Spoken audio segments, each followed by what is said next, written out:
अस्सलाम वालेकुम वरहमतुल्लाहि ताला वबरकातुहू। अनवार शरीयत की हमारा पार्ट नंबर ये 66 है, इद्दत का बयान है।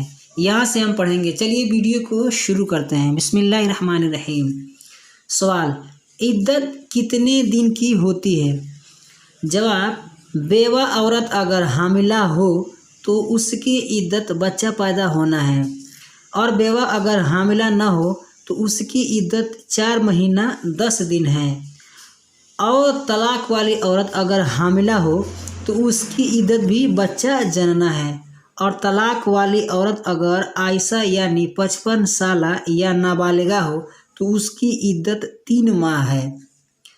और तलाक वाली औरत अगर हामिला, नाबालिगा या 55 साल न हो यानी हैज़ वाली हो तो उसकी इद्दत 3 हैज़ है। ख़ाह ये 3 हैज़ 3 माह या 3 साल या उससे ज़्यादा में आए।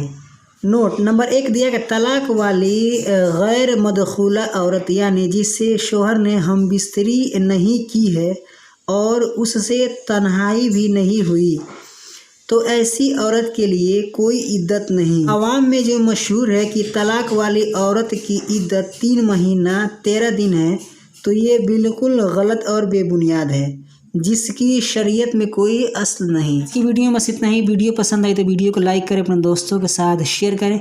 हमारे इस यूट्यूब चैनल पर नए हैं तो हमारे चैनल को सब्सक्राइब करके बेल आइकन को प्रेस कर दें, ताकि हमारी हर आने वाली वीडियो की नोटिफिकेशन सबसे पहले आपको मिले। अस्सलाम वालेकुम रहमतुल्लाहि ताला व बरकातहू।